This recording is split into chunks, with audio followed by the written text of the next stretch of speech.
Tinubu didn't have to send the Air Force and the military to deal with this particular insurrection, this threat to our own sense of security and equilibrium. No, there are easier ways of doing it. Let me tell you where Tinubu should have looked for forces to quell that insurrection. Right here in Lagos, right here, or in Abuja perhaps, I don't know. But there was no need to call the military or the Air Force. I'll tell you what happened. On one of my home visits, this about 2 months ago, I was coming out of a hotel and I saw what looked like a film set. And I said, oh, they're shooting a film. That was on the grounds of this hotel. And a young man detached himself from the actors, came over and greeted me, very polite, very nice young man. And I said, are you shooting somebody? I said, I'm just joking. Are you shooting a film? He said, no. And I looked around. There was nearly a whole battalion occupying the grounds of that hotel, in Ikoyi, right here. So I got back in my car and I asked the driver who that young man was. And he told me. And I saw this SWAT team, a mixture.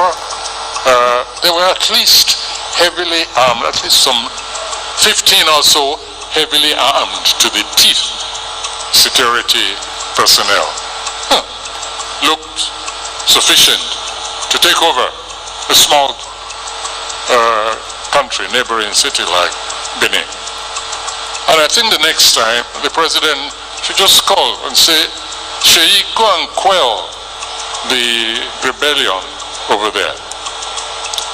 I was so astonished that I started looking for the National Security Advisor.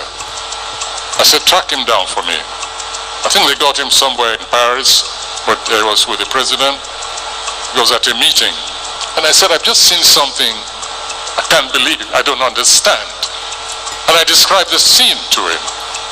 I said, do you mean that a child of the head of state goes around with an army for his protection or whatever? I couldn't believe it. Later on, I did some investigative journalism. I inquired and I found that apparently this is how this young man goes around with his battalion, these heavy armed soldiers.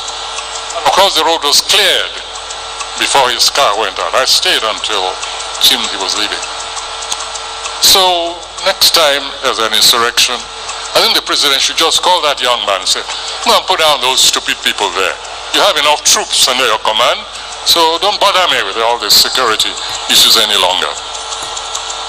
Let's not overdo things. This is not the first country that has a head of state. This is not the first country whose head of state has families. And I think children should know their place. They are not potentates, they are not heads of state. And the security architecture of a nation like this suffers some injury and alienation when we see such a heavy devotion of security to one young individual. You'll excuse me, but I'm in and out most of the time. And this place is named after me. It's my center. So if I go off the immediate subject of our ward, I hope you'll excuse me for taking possession of my... Yes, so Soyinka, is he joking or what? Saying that Tinubu didn't have to send the Air Force and military to deal with the coup in Benin Republic, that he should have sent his son Seyi Tinubu instead. Seyi moves around with so many armed men, and I even had to call the National Security Advisor NSA Nuhu Ribadu to relay what I saw in Lagos. Nobel laureate Professor Wole Soyinka criticizes Seyi Tinubu's use of the military for his convoy and protection. She Baba Nana Baba wants to start to the talk. He don't know the kind of person wey Tinubu be. No, you won't tell us you don't know the kind of person wey Tinubu be. So who is not the gbajue now? Because we always refer to that. You know from your heart of heart, Obi is the gbajue for your mind, and Tinubu that you know his antecedents. Okay now. Now don't hear him. I totally disagree with Professor on this. Even the US president's son moves around with a heavy security and even armored car. At least I'm glad Professor admitted he was humble and polite to greet him. Now by that one, he dobale was. You don't see now waiting they deceive them. The US president's son moves with secret service, not a military.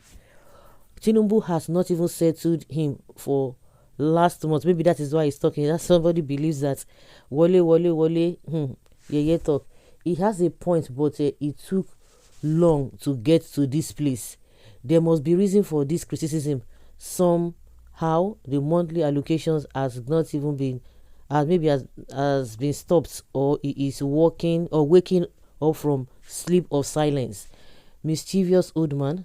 Trust Yoruba at your own peril. Make you no go with the believe everything they yarn. Make you say this, because you can't tell me you just waking up suddenly. So his statement is not going to be, taken serious. Just like somebody saying, yeah, trust them at your own peril.